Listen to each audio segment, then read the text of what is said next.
Good morning, members. We've got about 4 different times up here, but we think we've got the average, and we think we're about right. This is the Planning Committee for Friday, the 12th of July. And the first item on the agenda is, can we have any apologies for absence? I've got apologies from Dermot Murphy, Jean Warmby, Lee Hartshorn, Ian Huddleston, Matt Butler, and Rachel Bennett. But you're here. I accepted the meeting. Well, but you are here. That's you, isn't it? Yeah, that's all right. That's okay. Good. So, any other apologies? No, that's okay. Minutes of the meeting held on the 14th of June. I'm happy to move those from the chair. Anybody got any comments on the accuracy of the minutes? All those in favour of adopting the minutes? Anyone against? No, those are carried. No urgent business. Public participation occurs as we go along. Declarations of interest. I have a declaration to make on agenda item 8. I am acquainted with the applicant's family. I've not discussed the application with them. I'm also a member of Taddington Parish Council, but I wasn't present at the meeting when the item was discussed. But I have an open mind on the application, and that is my declaration. Are there any other declarations of interest anybody wish to make? No? In that case, we'll move on to the next item on the agenda, which is the replacement dwelling at Keeper's Cottage, Potshrigley. Who's taking this? John? Thank you, Chair. We did do a site visit yesterday, which was very instructive.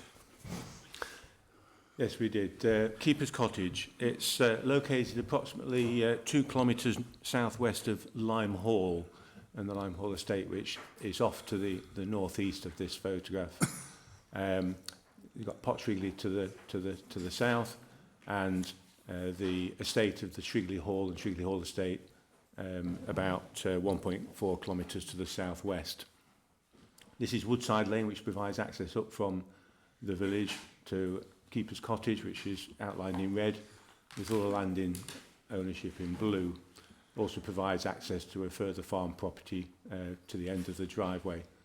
There's a public footpath which passes to the south of the property immediately, and one that passes to the front of the property. The parkland to the Lime Hall Park is about 300 metres to the north, and that's a Grade 2-star registered parkland associated with that estate. Along with the cottage, the applicant owns 25 acres of land which he farms, and just to the north of the house we saw on site there is an agricultural yard. If I move to the next slide. So this is closer in. So this is the house itself we saw on site. It's been extended to the south, you'll see in the photographs. There is a garage to the north there, and a former kennel building, and this is where the agricultural yard is. The house is bounded by a dry stone wall. There is rising ground to the back, such the house is set into that, and it's been extended front and rear. The house is you'll see in the photographs, it's an example of an early Victorian gamekeeper's cottage, possibly associated with the Shrigley Hall estate, and both the National Park Authority officers and the applicant agree it's a non-designated heritage asset for that reason. Permission was refused back in 2022 for a replacement dwelling on design grounds and the lack of justification for the demolition of the existing cottage. So this application is effectively a resubmission of that, which attempts to overcome those previous reasons for refusal. So it proposes a replacement dwelling. You see the footprint of the replacement dwelling there. There is a slight amendment. The rear projection in this slide has been shortened in the amended plans in the elevations, which I'll point out when we get to those. So the application proposes complete demolition of the existing cottage and replacement by this larger 2-storey dwelling with a rear projection. It's supported by a structural report. And we saw on site yesterday, and I'll point out in the photographs that there is some structural defects with the front wall of the property. It's bowing. And the structural report, which supports rebuilding, on the basis that that wall and the roof needs to be removed. But then it then makes the leap from that to recommending the whole of the building being demolished and rebuilt using modern construction methods, etc. So that, in our view, that hasn't prioritised conservation of the building, and that's the key issue here. It doesn't provide sufficient justification for an exception to the policy DMH9, which does allow for replacement dwellings, but expressly does not allow them where a property like this, where it has cultural heritage significance and it contributes positively to the local landscape character and the built environment. The supporting text is quite clear that, again, that the authority will not permit replacement of housing that has cultural heritage significance. And for such houses, the only options are repair and possible extension of the building. So I'll go through the slides and point out. So this is the existing front elevation from Woodside Lane. See the modern extension to the right-hand side, the original cottage between the two chimneys there. Just a close-up of the extension and looking across the front. And it's this, you don't see it so much in this elevation, but it's this front wall which has got a significant bulge. And moving around, show the context a bit more. And the rear elevation that shows how it's set into the rising ground at the rear. Stone slate roof, more modern extension to the left, you see. This is the northern elevation. So traditional gable widths of about 5.4 metres and very low eaves, bounded by the dry stone wall which set it apart from the surrounding open agricultural land. And that's the approach to the cottage, looking north up Woodside Lane, public footpath running up around the back of the Land Rover there. So, as existing, we saw in the photographs, very conventional layout. There has been some internal alterations, as you'd expect with a property of this age. All of these historic properties undergo degrees of change over time.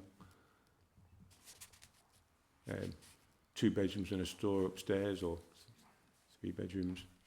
And as proposed, you can see, you should be able to make out here the existing purple lines that show the existing cottage. So that's the existing ridge height of the existing cottage. So you can see the new house will be about 2.1 metres taller as a result of its larger gable width and more modern floor heights.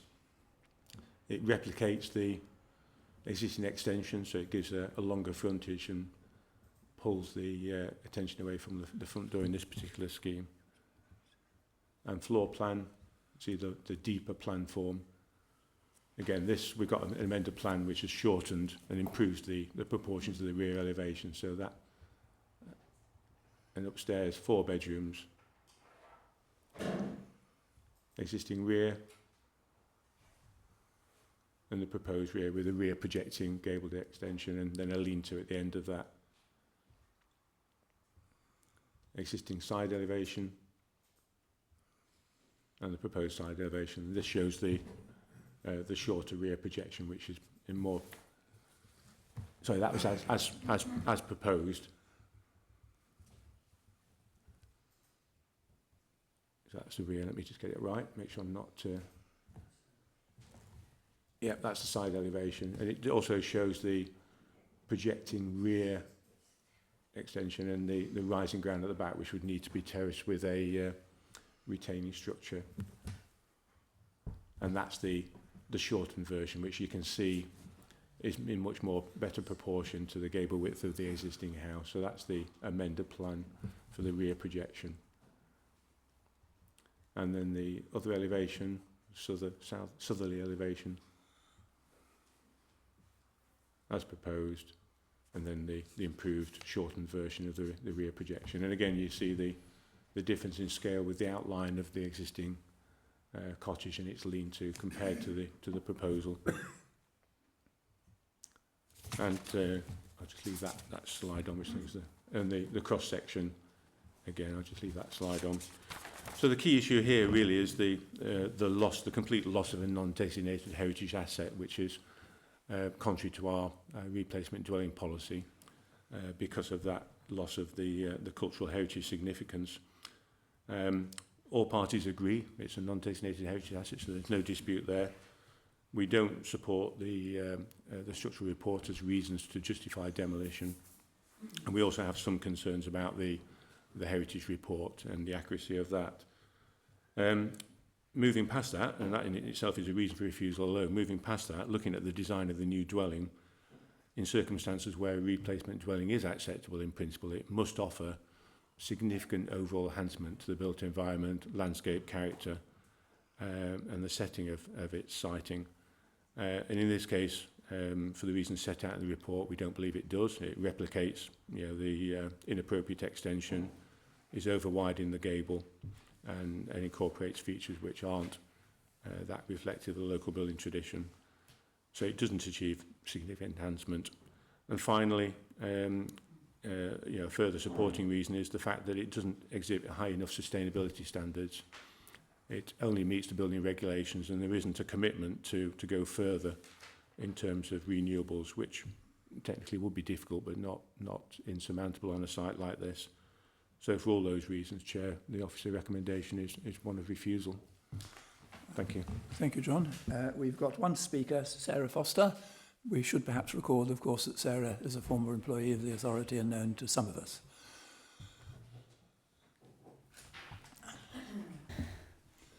Morning, committee.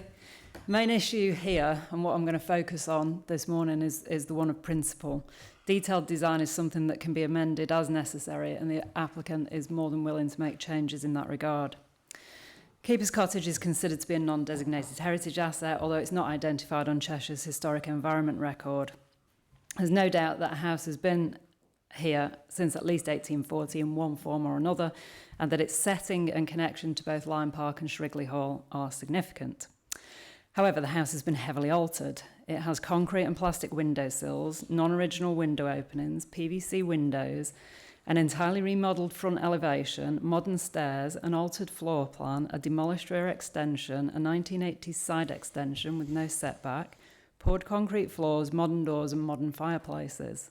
The only original fabric identified is 2 bedroom doors, some floorboards in 2 of the bedrooms, and some purlins. Added to this baseline, we have a collapsing front elevation, an overspanned roof and no foundations. These are facts identified by 2 fully accredited members of the Institute of Structural Engineers, and you saw on site yesterday the massive lean to the front wall. Paragraph 65 of the committee report quite astonishingly says that these facts are of no relevance to this application. In fact, they're absolutely crucial to it. This is a building of low significance, heavily altered and with major structural issues. Yes, it's an old building, but no, it isn't protected and it's never going to be listed.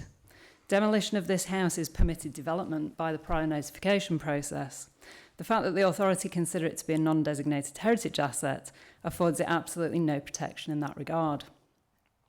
It seems illogical, therefore, that a decaying structure made up largely of modern fabric and with significant structural problems will have to be carefully stitched back together at massive expense simply because its setting is considered to be significant. Its setting will not change. It will remain as a single dwelling and it will still be called Keeper's Cottage.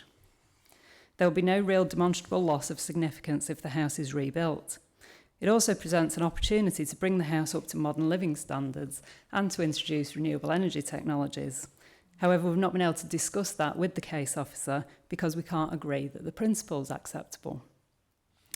Committee, we need some common sense here. Our heritage needs to be protected. We can all agree to that. But we also need to be able to objectively assess what is worth saving and why. Just because something is old does not make it good. I'm hoping that as a result of this meeting, we can agree that the replacement of this house can be considered acceptable in principle. Everything else can then be discussed and refined. Thank you. Thank you very much. Right, members. Can we get to grips with this survey? Because we were told on site yesterday, and I think it says in the report, that you need a particular sort of survey to assess the stability of the place. And we've just been told that there have been two surveyors who have done one sort of survey. Could you sort of fill us in on exactly what the issue is there? Well, when we're looking at a structural survey dealing with a heritage or non-designated heritage asset, we want to make sure it's what's called a conservation accredited surveyor who, at the heart of that report, puts the conservation of the fabric and of the building at, gives that primacy in the report. And in this case, they're not that accredited.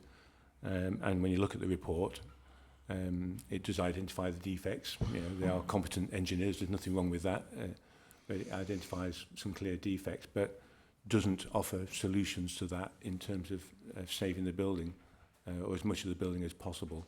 It leaps from identifying those faults and the rectification of those individual faults to, well, you might as well demolish the whole of the building because the proportion, on the basis of the proportion that's left intact.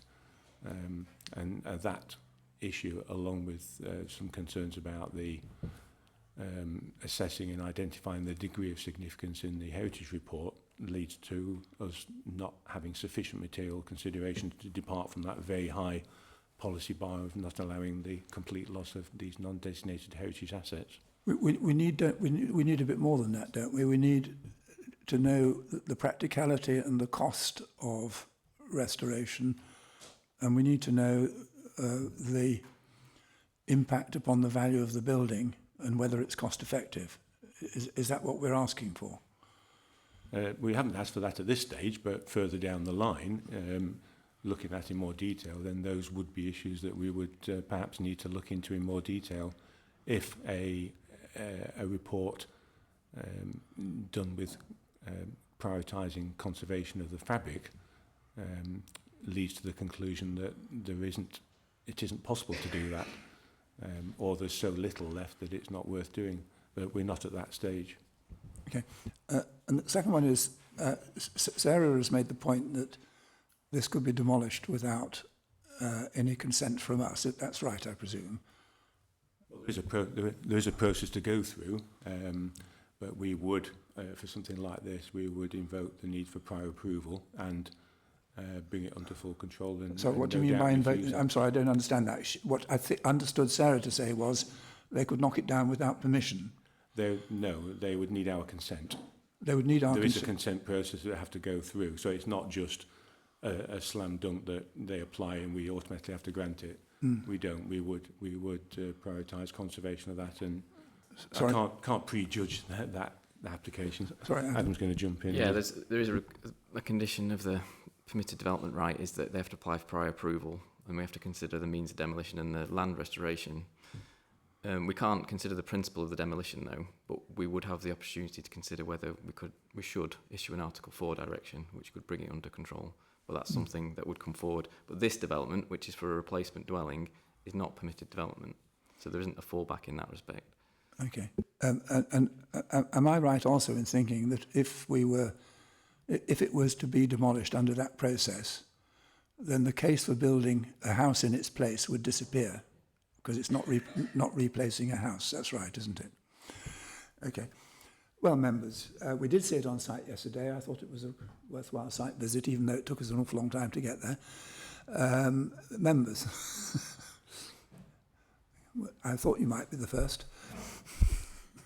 I'm very grateful, by the way. These long silences are very difficult to cope with. I find them uncomfortable, which is why I often end up being first, Chair. But I think I can understand why the applicant is looking for a larger property, but I also understand where our officers are coming from, and it does, in many respects, John has and yourself, Chair, have said the things that I was going to say.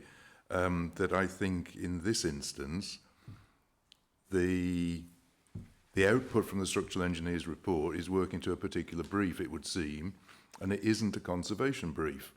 And that's where I think we should be coming from, in that we should be looking at a phased approach to this. What is possible in terms of repairing that front wall? Ultimately then, what is the cost against other proposals? what's the viability of the proposed scheme against a conservation scheme. And while I think it's easy to talk about common sense, different people have different forms of common sense, as we have rehearsed on a number of occasions. I won't pursue that particular rabbit down that particular hole any further. I wonder, Chair, whether there is a middle course and whether we should be looking perhaps to deferring a decision on this pending the provision of a conservation-focused report that provides some of the answers to the questions that have been raised by yourself and by our officers. We'll think about that. Andrew? Do you know, I find myself agreeing with Ken. You find yourself where? I don't want him to get infected by common sense because it's a terrible affliction. Oh, you're agreeing with Ken again. Yeah, I agree with Ken. I would move for deferment, get a conservation surveyor to look at this and do a proper report. I've seen many houses like this. They start out as one thing 300 years ago and they end up as they are, and they've been altered that often that all resemblance of sorry, I'm just Yes, could you listen to Andrew? thank you. All resemblance of the original building is long since gone, and it's a matter of identifying what is worth saving and what isn't. I've seen many properties during my times on planning committees, not just this one, but at Staffsmorelands, where you can barely recognise the heritage assets in the building because they've been removed many years ago, and what you've got is a mishmash of cobbled together mismanagement of building that's probably spans 6 or 7 different generations of builders who've done bits here and bits there. And what was perhaps many years ago a lovely property is no longer a lovely property. It might as well be sitting in a cul-de-sac in somewhere in Macclesfield or somewhere. What's wrong with Macclesfield? I'm just scratching around for a location. I think No you- offence to Macclesfield. I think you meant please. Biddulph, actually. Well, yeah, down the road from where I live.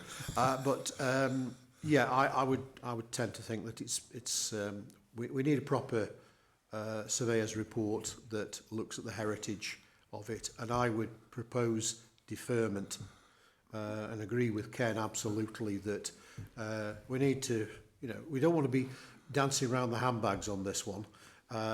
We need to find out the absolute facts. Thank you. Okay, any other member? Oh, Ken Richardson. Yeah, I could go along with deferment for more information, but to come back to the application, it's not for conservation, it's for replacement. That's the question. And I'm afraid, looking at that, it looks an eyesore with the extension. I presume we approved that. Apparently we did. Yeah, hopefully we did. Yeah, exactly.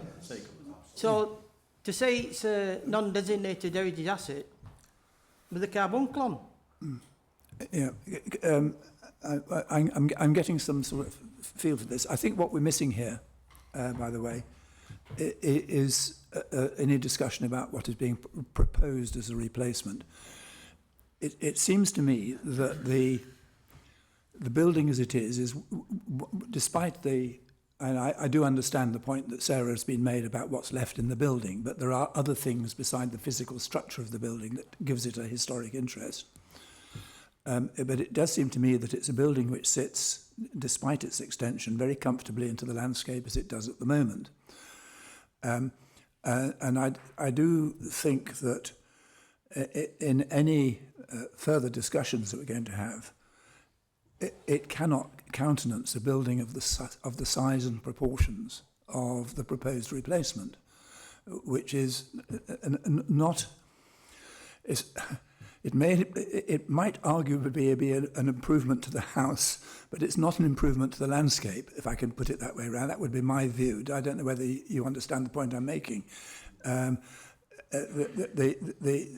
Simply to defer to get the right report without understanding that if the report comes up with the wrong answer, what's now being proposed as a replacement is the wrong thing as well. We've got to work it through all the way through.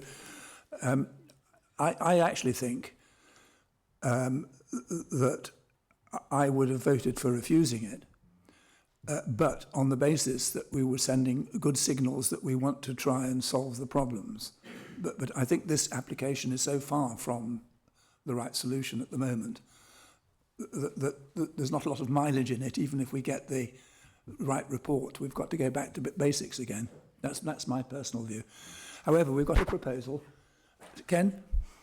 Sorry, before you speak, Brian did ask to speak, and I must let him speak, sorry. Thank you, yeah. John's raised two key issues in policy terms. One is the fact that policy is very strict about replacement dwellings should not include the loss of designated or non-designated heritage assets. That is a point of principle. So then we're kind of looking at, the terms of whether we think it's a non-designated heritage asset, and that's been accepted. And I would just slightly counter a couple of things that Sarah was saying, because I think it's not just its function and role in the setting of Lyme Park and Shrigley Hall, which we agree is. There's other features and structures in that estate setting that make these kind of buildings important. But I think, in fairness to Ken as well, you really should go on site to see these things. The setting of that building is really significant. There's a quaint character to that. It's low set. It has this kind of traditional appearance. It's 200 years old, and it has this connection to the estate. And these are powerful things that create that sense of it being a non-designated heritage asset. That's an important principle. Then, second test, are we actually seeing an enhancement as a result of this? And I'm afraid, agreeing with Patrick, the scale and degree and change actually leads to loss of that character. So we're not seeing an enhancement. So I think it fails on two key grounds there. I personally feel that's strong enough to refuse on this basis today. It is an interesting debate, isn't it? You have something which has a heritage, and when you think about it, an awful lot of things have a heritage. You then have to decide whether not only it has heritage, but it's an asset. And then, if of course it is in such a bad state that that asset can't be appreciated, it ceases to be an asset. So the argument here is, has it actually gone beyond asset stage, or is it still an asset? Do you see you understand the point I'm making? But anyway, we have a motion to defer for the reasons that Ken outlined. Oh, sorry, Bill. Yeah, just briefly, just drawing together some of the threads. I think there's a reasonable aspiration for the applicants to, upgrade the building to modern standards. I think that's entirely reasonable. But set against that, there are heritage aspects. The need for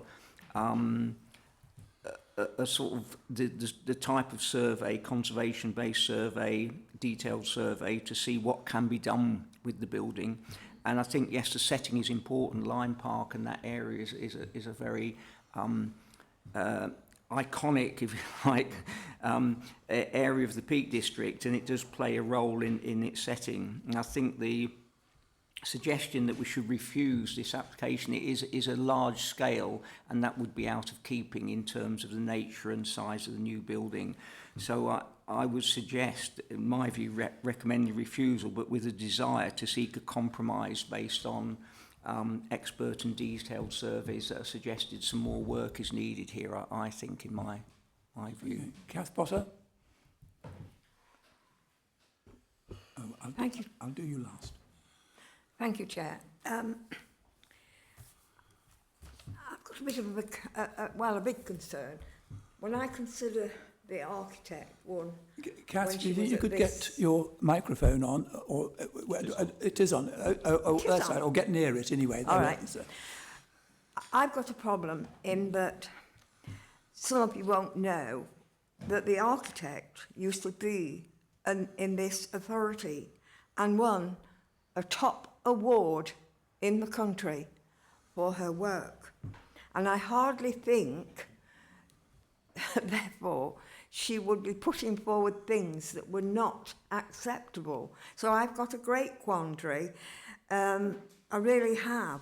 I just don't know which way to go because I know the expertise of this person and that she always produced the most fantastic work. So I just am in a real quandary.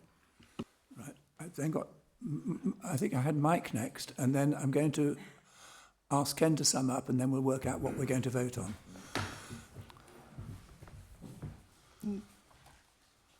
I think Kath's right that it has sort of, there is a quandary here, but having been out and seen the building myself yesterday, there clearly are elements that make it a heritage asset, and I think until we know what bits could be saved or reworked into a revised building, presumably with some form of extension, because that's clearly what the applicant is seeking is additional living space on that site.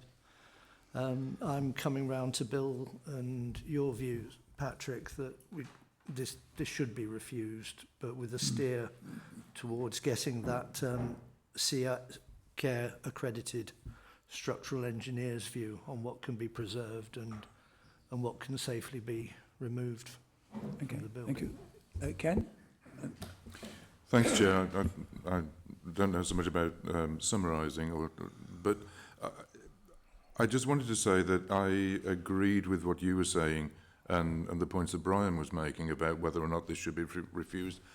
My comments initially about the possible deferral were based on the information provision to inform the decision-making process. It certainly wasn't my intention to give the impression that it's axiomatic that if it came back, then the replacement as proposed would be acceptable. I think that would have been entirely down then for committee to consider with the arguments and any additional arguments that we've heard today. My concerns certainly are I wouldn't want to see the loss of the undesignated heritage asset. I do think that the replacement as proposed is out of proportion for the landscape setting, because I think one of the things that isn't clear from the illustrations, and which was quite evident from standing where we were yesterday in roughly this position, if you turn through 180 degrees, there is the Cheshire Plain, basically. You can see out to Manchester and beyond. There's a huge vista that can be seen from that building, but the opposite is also true. That area can be seen from a very wide distance away, and I think we have to bear that in mind. I think also we have to bear in mind when we're talking about heritage and heritage assets, whether they're designated or no, that they don't exist in isolation. There's a contextual landscape within which this fits. And one of the things that I think we need to bear in mind is that this is one of a number of cottages, lodges and other buildings spread around the estate that form part of that wider heritage landscape. And the loss and the replacement with something that is entirely inappropriate in terms of in heritage terms is a significant concern. So if, from my perspective, Chair, if committee was minded to go for refusal, then I'd have no problem with that at all. But that's something perhaps for Andrew to consider as he proposed the deferral. Andrew, so far nobody's seconded your motion. Would you be happy to withdraw it and discuss the alternative, or would you like to find a second? Yeah, I will withdraw that with the fallback position there could be possibly that the front wall is demolished. The front wall is demolished, in a proper manner and rebuilt with reasonable footings, and the roof, if it has got problems, is repaired and replaced, so that not a great deal of outward alteration takes place. That's another alternative to it. The newest heritage asset in the national park. Yes, you're quite right. Look, I'm going to put a motion together, which is that the application be refused for the reasons set out in the report, that the applicant be invited to obtain this survey that we have been discussing, and that officers be asked to do what I hope they always do, which is to discuss in a constructive manner the options for the building once we know exactly what the heritage position is. Does that all make sense? I'll second that. Okay. Anybody else got any comments to add on to that? In that case, all those in favour of the motion? Anyone against? Anyone abstaining? Kath? Thank you very much. You understand, Sarah, the position, and I do hope there can be constructive discussions about it. There's a lot of opportunities here if we can get it right.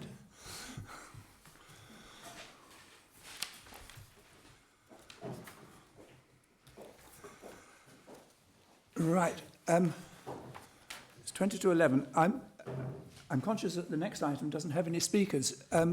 Is Kirsty here yet? Are you wanting to speak instead of her? No, I'm reading. What? You've got something to speak. Oh, well, I'm going to take the agenda in a slightly different order then, because we have members of the public here. Can we move on to agenda item 8, which is on page 37, and deal with that one first? Okay? Who's dealing with that? Adam?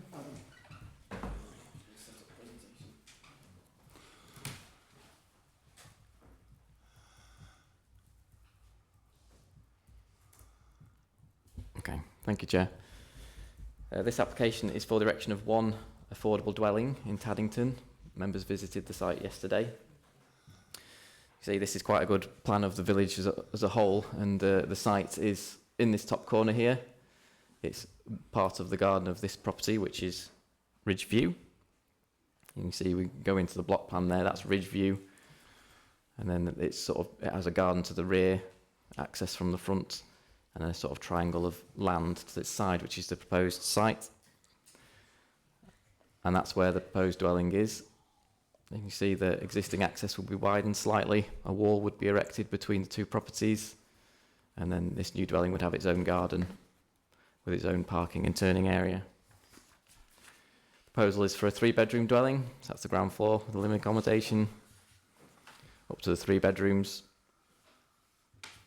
And as you can see, it's a fairly simple traditional design. Proposed materials are limestone and blue slate for the roof. Fairly plain gables. Again, fairly simple vertical openings at the rear. And this is an important slide because one of the issues is the height of the building and its impact on the street scene and neighbouring properties. You can see that despite being 2-storey and the neighbouring properties being single-storey properties, the height has been considered so that the property is cut into the level of the site, so that the ridge height is higher than the neighbour, lower down the slope, but lower than the neighbour higher on the slope, so it sort of follows those heights through the photograph. So that's the existing site from the road. That's where we parked in the minibus. And there are trees around the site, 3 sycamores at the rear of the site would be removed, and they're the ones along the rear wall you can see there. And again, you can see closer into that's the existing garden, and this structure on the left is a pond that's within the garden which should be kept. And then they're looking back up at the street. That's the existing property on the right. And then that's the site here, and that's the neighbouring property in the background with the planting where the pond is. And that's the relationship with Ridgeview. And then that's looking up to the neighbour, which is Woodhays, which is the neighbour up the hill. And there's a footpath just the other side of that wall there, which some members walked down yesterday. And there's an overhead line electricity pole, which we noted on site would be quite close to this dwelling, so that may need to be moved. That would be an issue for the applicant. And that's the front of the site, and that shows the neighbours on the other side of the road, which overlook the site. And you can see to the right there is a two-storey limestone house, which would be similar to what's proposed here. And that's just a photo of the footpath. So I'll leave it on this one for now. So officers are satisfied the applicant has a local connection in accordance with our policies and that they are in need of affordable housing. We have the Home Options Report, which confirms that they are in Category C, so they are in need of affordable housing, or they can't meet their need for housing on the market. There are concerns been raised about the scale of the dwelling, and that it is two-storey, and officers accept that in this immediate locality around the site, properties are single-storey, but there are two-storey properties along this road, and provided that the height is as proposed, officers are satisfied that height of the property would be in keeping with the neighbours and would make a positive contribution to the street scene. So officers recommend approval on that basis. There's one update in that the first condition, the recommendation is for a 2-year implementation period, which is, I think, a hangover from our previous policies in the local plan. So that will be amended for a 3-year implementation period. Thank you, Chair. Thank you very much. Well, we did a site visit yesterday, members. Anybody got any comments to make? Bill? Oh, sorry, you've got to demonstrate. There's a statement to be read out. Beg your pardon. Sarah, thank you. My name is Kirsty Allen and I'm the person applying for planning permission at Ridgeview, Main Street, Taddington. I'm sorry that I couldn't attend today's meeting, but unfortunately was unable to get anyone to cover my shift due to staff shortages. Firstly, thank you for taking the time to listen to my statement. I have lived in Taddington my whole life and been fortunate enough to spend a very happy childhood surrounded by my parents, grandparents and great-grandparents. I now have a daughter of my own who goes to Taddington Primary School and enjoying the same benefits, surrounded by family and friends. My job role is a community carer and my hours are very unpredictable due to the nature of the job. Sometimes I don't get home until late evening and rely heavily on my mum and dad, who are the secondary carers for my daughter. I rented a property in Taddington for 12 months, but unfortunately had to vacate as the landlord sold the house. So since then I've been living with my parents with my daughter and partner since May last year, due to the fact that all properties' rental prices are way above our price limit per month. If any properties come on the market in the area, they get snapped up at high-end prices by people wanting a second home or holiday let, unfortunately leaving the youngsters of the village without a chance of getting onto the property ladder in the village that they grew up in and love so much. Taddington is an extremely old Derbyshire village with a mixture of houses and bungalows built side by side, and I strongly believe that a house built on the plot would be an asset, as it would dilute the amount of bungalows at the top of the village. I feel that for a community like Taddington to thrive as it once did when my parents, grandparents and great-grandparents were growing up, we need to keep local families within the village, enabling our children and future generations to have access to a wonderful school and other amenities within the village. The only way that I can achieve this is through affordable housing. Thank you very much for your time. Kirsty Allen. Thank you very much. Sorry, Bill, I had you down first. Yeah, there's a range of positive aspects to this application, not least the opportunity to provide affordable housing and local needs housing. As a local parish council or in the Peak District, I know only too well the great difficulty providing for this. And in this case, there seems to be no compromises on location, and the scale and setting is appropriate in an obvious infill site. So I would recommend this for approval. Are you moving that? Yeah. Okay. I second that. You got it seconded. Any other members wish to comment on it? All those in favour? Anyone against? That's carried unanimously. Thank you. Okay.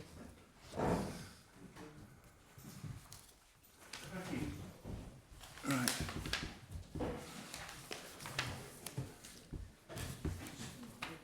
And we're going backwards to page 23.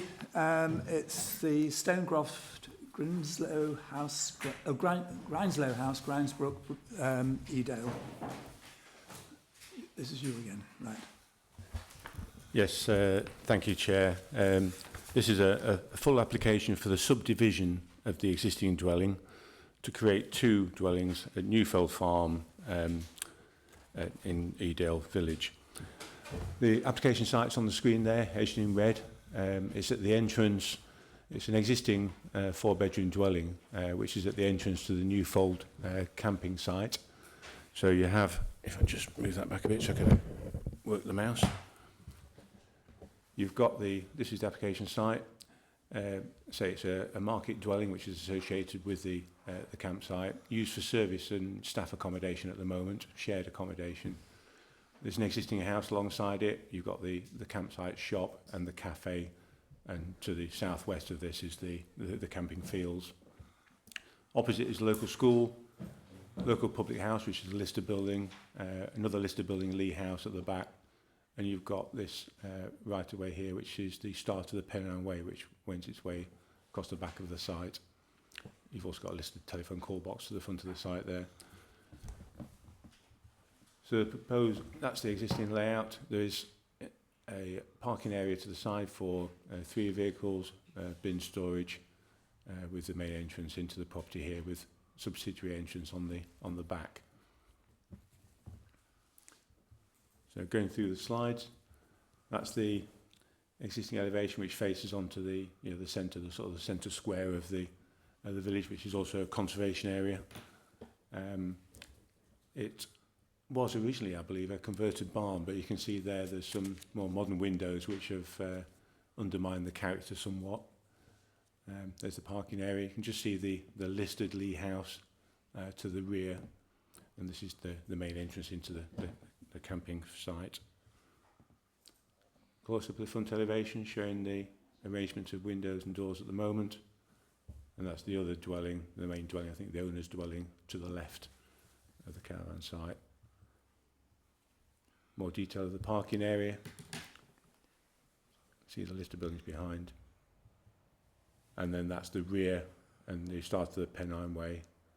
First part of the building is blank on this side, where it directly opposite the Lee House. As you go further up, you've got the back door, and again more modern window openings on the rear there. The layout at the moment, fairly straightforward. The proposal on the ground floor is just internal subdivision here to create on this side a 1-bedroom dwelling, and then this side will be a 3-bedroom dwelling. You'll see in the elevations there's some minor improvements to the front, where the existing window is replaced by a door and more appropriate window. And there are also improvements to the existing windows to provide an enhancement over the existing situation. Upstairs, existing layout, the 4 bedrooms, and as proposed, internal subdivision and shower room created, new staircase. So that's the elevation facing into the access road at the moment, and that's proposed. So you see the existing window on the right hand side is replaced by a doorway and a window, and you get enhancement to the existing doors and windows for the 3-bedroom side, new window frames, and the existing window, sorry, let's just go back, which is attached to the door frame in a very uncharacteristic way for our local building tradition. That's got an improved door and a little bit of stonework between the two to enhance that side. On the elevation facing directly into the street, the heart of the village, new window frames, so a modest enhancement there. And then the rear elevation, you get replacement door, more appropriate replacement door, and plain windows in the existing modern sort of openings. So our policy does allow for the subdivision of dwellings in principle. Other policies seek, conserve and enhancement opportunities, and there is the opportunity taken here to enhance the appearance of the building with the new doors and windows. It provides more affordable housing, although in this case it's market housing which is linked to the ownership of the caravan park. So it provides accommodation for workers in that business, or potentially in future occasional use by, or however the owner wants to do it, potential holiday use, again in connection with the business. There's adequate parking, adequate bin storage. There's no impact on neighbours' amenity, and therefore officers recommend approval, Chair. Thank you. Thank you very much. I did mention this to you in the pre-meeting, but I'm going to raise it again now that I've seen the photograph. I'm going to start declaring war on dustbins after our tour around the estate in Bakewell yesterday. I mean, the existing dustbins that are there now, right on the edge of the footpath, bang in the middle of one of the most sort of visited parts of Edale. I mean, it's not exactly a photograph of Upper or Lower Slaughter, is it? Can we not, when we have an application like this, find some way of taking them off centre stage and putting them somewhere where they don't dominate the street scene? Am I alone in thinking that? Or, I mean, as soon as you apply, as soon as you divide this building into two, which I have no objection to at all, you per se probably double the number of bins. You don't have to, but you can do. And there must be some way of dealing with that to put them more out of sight, out of mind. Can I just come back briefly, Chairman? Yes. Yeah, I don't know whether the bins are stored there all the time there. When this photograph was taken, it could have been collection day, but they are slightly screened by the stone wall, which divides the parking and storage area from the public highway. So this is the entrance into the caravan camping site that you see there. But there's no reason why we couldn't agree a precise sighting further into the site there, or some form of screening to improve that in the heart of the conservation area. Yes. Well, can we put a condition on? I suggest that we can do that. That would be reasonable. And secondly, I omitted in my presentation just to expand a little on the final recommended condition, where we recommend the removal of permitted development rights. I just wanted to expand that to be clear that we're removing alterations and extensions, the usual sort of standard removal of permitted development rights there, because we are seeking enhancement here. We're creating a new dwelling which, if extended or altered in an inappropriate way, could cause some significant harm to the setting of listed buildings or the conservation area. So we need to bring that under full control. So just to be clear about that. Thank you, Chair. Okay. Kath? Yes, Chair. I'm rather concerned about the last point on page 25. It seems that car parking has not been resolved. Is that correct, or is it not? You've got parking space there for 3 spaces. There's no objections from the Highway Authority, so you've got essentially 2 parking spaces for the 3-bedroom dwelling and 1 parking space for the 1-bed dwelling, which meets our standards. So there's no concerns from us or the Highway Authority about parking. But they do mention an S73 application has not been fully resolved. So has it or hasn't it? That's on the campsite, not on this application side. Thank you. Okay. Other members? Well, can I move that it be approved subject to that extra condition about bins? And anybody else got any comments on that? All those in favour? Anyone against? No, that's carried unanimously. It's now 5 to 11. I'm going to suggest we adjourn until 5 past 11, which will give us time to get Adele and Andrew down. Is that all right? So back at 5 past by that clock.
Welcome back, members.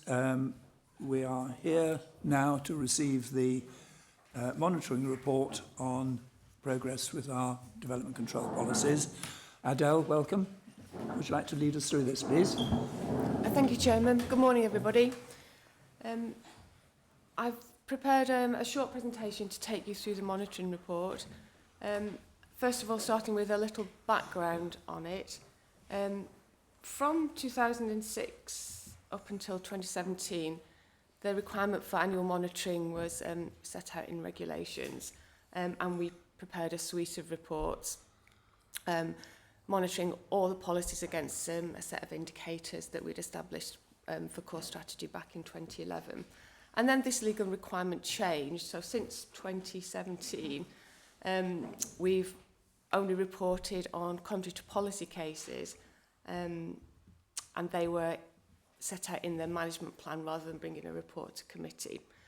And because we're going through a period of plan review, then in 2021, a lot of the policy performance issues were set out in a series of topic papers. So that was a comprehensive look at policy performance in terms of drivers for change, like changes to the MPPF and national legislation, things like that. So there's a bit of a checkered history to how we've done monitoring reports up to now. So what we've tried to do with this latest one is to look at the data from 2017 so that we've got a full set of reports that look that are similar in style and content to the comprehensive ones that we used to do when there was that requirement. So all you're asked to do today is just to note that report. Any changes we can make. Ken's found a few already, typos, thanks Ken. We'll make the changes to the report and then it will go live on our website. So yeah, it brings monitoring up to date. It aligns as far as practical to the original AMR. Some things it's not practical to monitor just because of the problems with getting data. And the minerals and waste section will be added at a later date. So we had issues with regard to the minerals and waste data, and it's actually in the report that you have at the moment, that section it is wrong. We were unable to find the data, and that's an issue with our monitoring systems. So instead of looking for items searching under the word waste, we should have been using a few of these words, and then we would have found what we were looking for, because instead of 0 applications, we've actually had 8 minor applications dealing with small-scale waste on these kind of processing plants. And we've also got 2 current live ones. So just to note, in your report, it says 0 regard to waste. That's not correct. So we'll be amending that and doing a full report on the minerals section and adding it onto that one. And Chair, I don't know if we want to bring the minerals section back as a separate report to committee, or whether just to add it as a report. And that's my preference for us to decide. Bring a separate minerals and waste report. I think so, yeah. Okay, that's fine. So all I was planning to do then is just take you through a few of the headlines in the report. The first thing that we look at is contrary to policy cases, or those that raise significant policy issues. That's a really important indicator for us. It tests the overall policy performance, and that says that we're doing okay. The very rare and the well within the really low tolerance thresholds that we set. The other thing that we do is to look at appeals, and while we win and lose appeals, the ones that we are losing we're not being challenged on policy actually. It's more a site-specific judgment where the inspectors differed with our judgment at the end of the day. So nothing really in looking at contrary to policy cases or appeals that really kind of challenges core policies in any way. I just put in brackets there at the bottom a recent judgment, and I've not read it properly, I'm just hearing gossip in the office. A recent judgment's just come in about a case where harm to the landscape was accepted by the inspector, so contrary to national park purposes, but it was still allowed because of the importance of climate change. So that's just kind of something for us to look out for in the future, and also given the changing government. So that will come to the next committee, yeah. So just a few more headlines. So you'll probably be very familiar with this if you've been on planning committee for a while, but some of these trends that we've picked up looking from 2017. There's been an increase in applications for camping pods in shepherd's huts, and there's a trend towards bigger structures. We're getting more applications that are including sustainability measures. This is policy CC1. It applies to all applications. So the way we monitor that is we do a snapshot sample, which we've been doing for about 10 years or so. We look at a sample from October and April in that year and monitor all the policies to see whether they're coming in with sustainability measures and whether they get improved through the development management process. And that's an improving picture. So the number that includes sustainability measures is really going up. But we've got an issue with some of the quality on that. So some of them are probably not the highest possible standards. So quite very simple measures like, I don't know, rainwater harvesting was given as an example. So we've got a bit of, we'll carry on with that monitoring as well, but it's a generally improving performance there. We're getting more low carbon and renewable schemes coming in. So the latest figure was the highest on record, although quite a lot of those were our own car parks with solar panels on them. But again, it's an improving performance with regard to low carbon and renewable schemes. The data for homes, I just out of interest, I put the full data from 2006, I think, in the report, just for interest, so that you can look at that over the whole monitoring period. So our permissions for market homes are fairly consistent.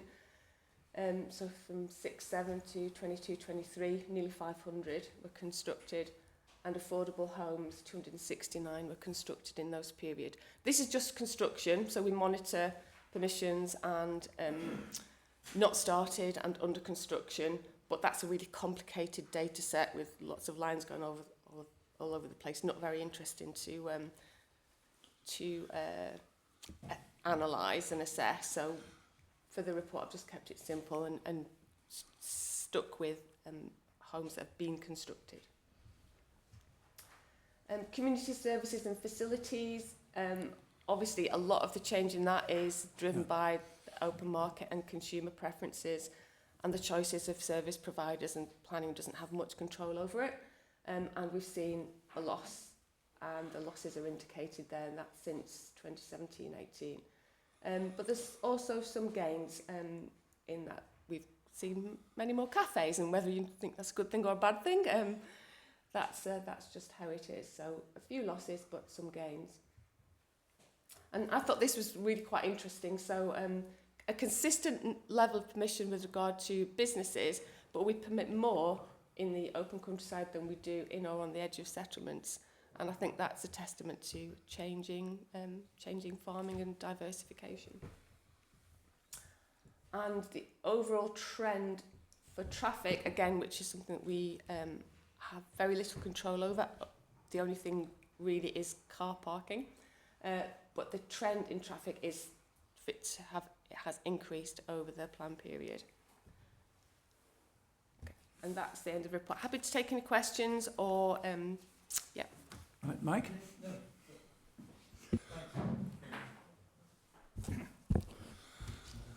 It is an interesting report. I mean, at first I looked at it, I thought, oh my goodness, loads of pages to read. But as you get into it, it does help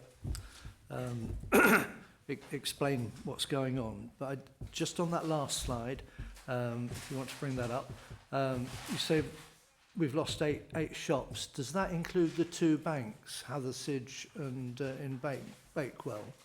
Or are banks not included in that group? Yeah, I don't think that's included in the things that I've quoted. I'm not sure what that would be counted under, but we will. Yeah, they haven't come forward as change of use applications. So. Yeah. Actually, I suspect that the Hathersidge one closed before the 2017 date, but yeah.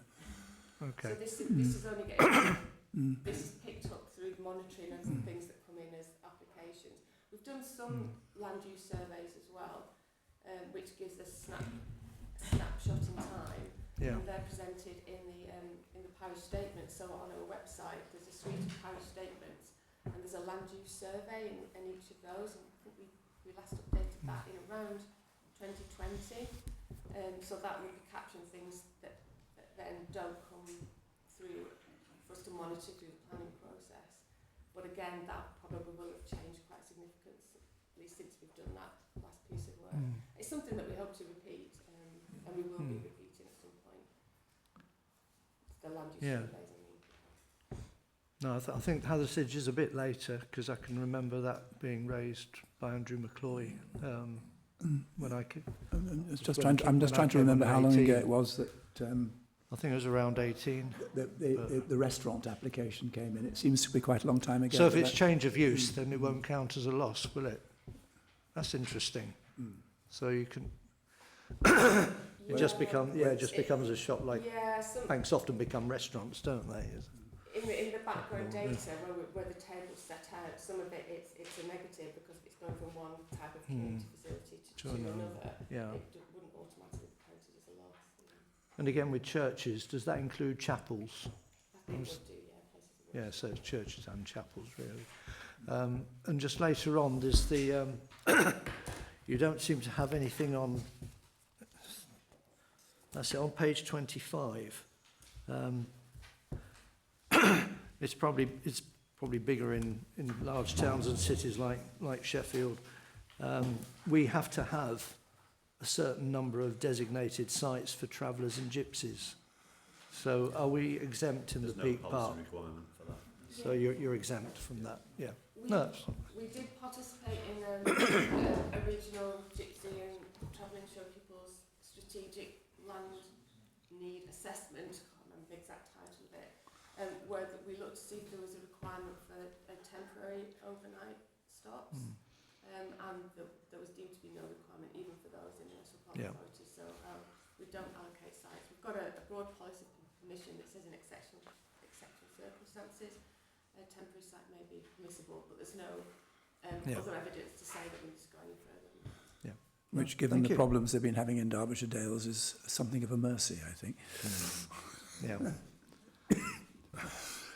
Sorry, Bill? Just a couple of things. Firstly, just sustainability measures. I got the feeling that some applicants or a number of applicants pay lip service to that, and that I'm sure, I guess that you experienced in picking that up and interrogating that to make sure that where people suggest that things are sustainable or improved, that's picked up at the application thing. Secondly, perhaps more importantly, looking at local needs housing, I can see that obviously the majority are open market houses that are approved. I'm really not clear on what the mechanisms are for getting local needs housing. So in practice, it would appear to me, because of the importance of having local needs, affordable housing, or however, there's a whole debate around how to describe that, accepting that, why we can't get to a position where every new dwelling has to pass that test first, possibly. Is that a situation we can move to? And what are the mechanisms for doing that? We may not be able to do that now, but it's something I know locally. It's a big issue. It's a really big issue in the Peak Park. Well, welcome to the Local Plan Review Steering Group, because you will be wrestling with those issues through Local Plan Review. I made a note to myself, and I didn't actually say, that where the monitoring has picked out issues, and we do have an issue with regard to affordable housing, all that is being addressed as far as it can be through the Local Plan Review. So it's things like a strategic assessment of population and housing need, looking at the settlement hierarchy, considering site allocations, development boundaries, looking at holiday homes and permanent homes, looking at eligibility for affordable housing and local connection, looking at types and tenures, looking at viability for delivery on brownfield sites, and looking at the dwelling size restriction. So everything that we can do in planning terms we are looking at through the local plan review, but that's none of that might make any difference, because this is just about planning, it's not about delivery. Separately to that, we're working with constituent authorities, mostly with Derbyshire Dales, because most of our delivery does occur in the Derbyshire Dales, to look at delivery mechanisms on top of what we can do in planning as well. So everything that we can consider is being considered. Yeah. One thing to that. Yes, I want to answer. After you then. Sorry. Just on the requirement for, why we've got effectively market homes and why that doesn't always usurp local need in every case. I mean, we get challenged through the examination process to be flexible, to allow for other routes to housing, and we've got to try and create strong strategic positions to make sure that we're doing that within our purposes. So there is a flexibility for market homes where it drives our conservation purpose, and that's actually consistent with national policy for brownfield sites. So that's a kind of an expectation that an inspector would have had, that we actually can fit with as much of the NPPF as possible while actually standing outside of a lot of it through our exceptions route. We haven't got a housing target. So we're actually giving as many opportunities for housing where it's consistent, compatible with our purposes, which means that market housing are legitimate, where it's driving conservation and also consistent with the NPPF. Yeah. I actually think I might have said this before. I think it'd be quite helpful with that housing table to break down the local needs a little bit. I think it would be useful to divide it between new owner-occupied and the rest, because the self-build owner-occupied, I think that would be helpful. We have looked at doing that. It's just a really big piece of work, and other things have. But I think it's something we need to keep an eye on, because I think it's quite important.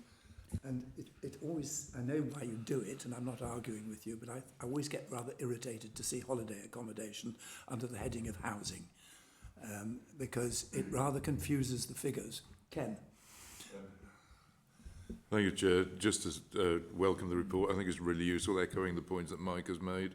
I found particularly useful the heat map, just to indicate where the majority of development is taking place. And I would endorse Bill's comments on the climate change thing. I think over the past 5 years or so, we as a committee, as an authority, have done, and officers with delegated powers, have done a lot more in making sure that climate change policies are being applied. But I think the very fact that the percentages seem to suggest as well that we could do quite a bit better, and I think it's a clarion call to ensure that we do in future. I'd be happy to move the recommendation, Chair. Thank you. Right, I've got Ginny next, and Bill back again, and hopefully we can move on. But I don't want to stifle debate, not least because Ken Richardson wants to get back early. Thank you, Adele. It's a really good report to read. It's really clear. My point was on transport, which I did mention to you a little earlier, because we are seeing a shift in transport, and you're showing a 15.79% increase. But I think if you went into all our parishes, particularly in the hotspots that we might think of in the Peak Park, there would be a recognition that transport has changed. So more people are working from home since COVID, and we are having a far, far greater number of people coming out for recreation. And as an authority, that's a really important point that we take on board, because we need to be managing that in a far better way, in a far more effective way. Bill?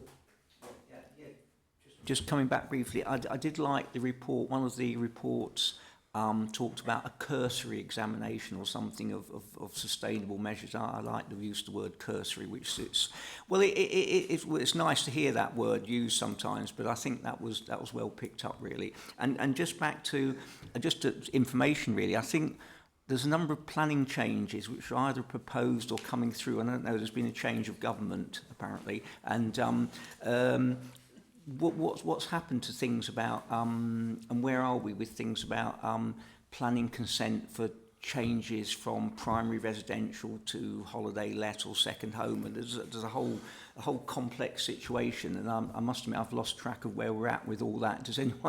Can anyone update me on that? I think the government was struggling a bit with the drafting of it, wasn't it? Because it's quite complicated legislation, actually.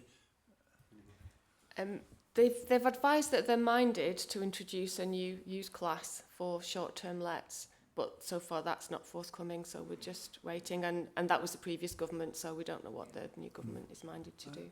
I would imagine this present government would do something similar, but I do understand the huge problems that will be doing it in a way that anybody will understand, actually. It would be very complicated. Right, we've had a nice discussion on that. Has anybody else got anything to contribute? In that case, Ken has... No, somebody else. Bill, did you move it for approval? I think Mike seconded it, did you? You'll second it. All in favour of noting the report. And thank you very much, Adele. Can we record that? Thanks in the minutes. Thank you. Next, the monitoring report. And Andrew Cook comes forward. Agenda item 10, page 81.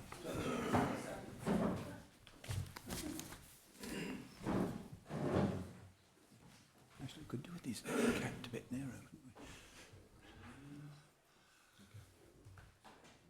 we? Right. Okay, Andrew?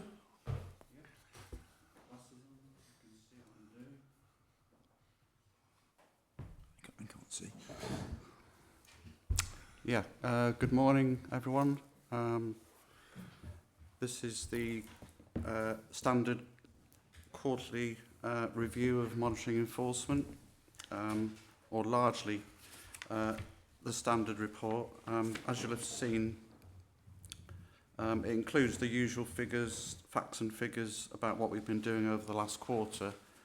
But also, as part of this report, we're bringing forward a review of the local enforcement plan, which I'll come on to in a little while. First, I just wanted to show you some photographs. I haven't got any before and after photographs this time, cases that have been resolved, but we have got the list of cases that have been resolved from paragraph 9. But in paragraph 5, you'll see that we've issued 2 enforcement notices in the last quarter, so I thought I'd show you the photographs of those cases. So the first case that's listed where we've served an enforcement notice is at Hathersage. It's Bank House, bar and restaurant on the main road in Hathersage. So the enforcement notice is directed at the timber structure in the photograph. This area of land, the main building, the bar, is in the background, the large building in the background. It was converted to a bar and restaurant some years ago. The area where the timber structure has been erected was previously, I think, a small car park that was used in association with the building. It was previously a bank, as some of you will probably know. So the keep saying concrete structure. It's a timber structure, was erected about 3 years ago during the pandemic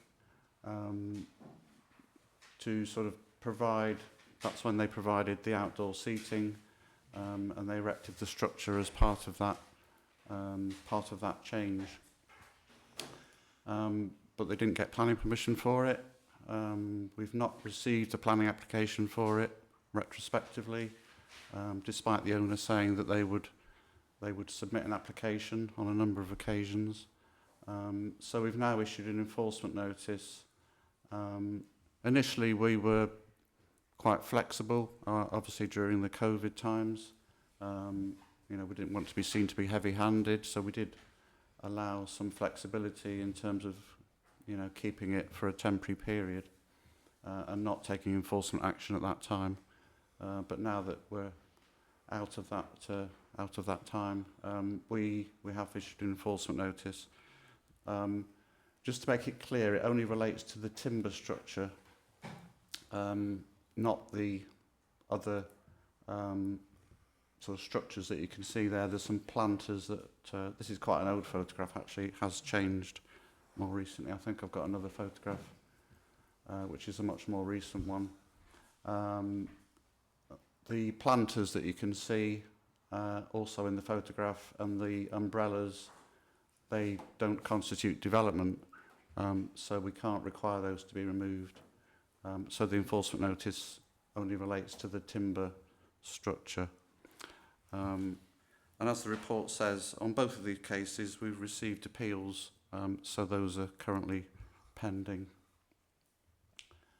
And the second case listed, this is a listed building, a manor house at Little Hucklow. The building you can see in the photograph is the manor house.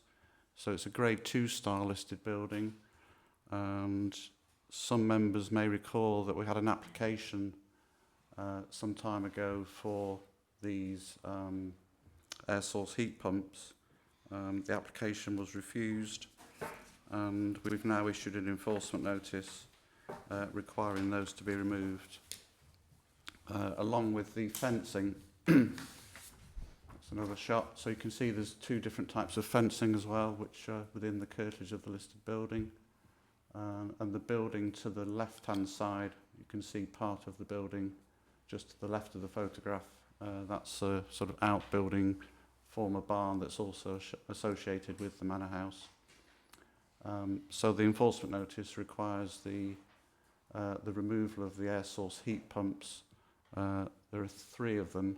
You can see 2 quite clearly, and hopefully just to the left of the other 2, you can see a little bit of the 3rd one. So there is a 3rd one just behind that fencing.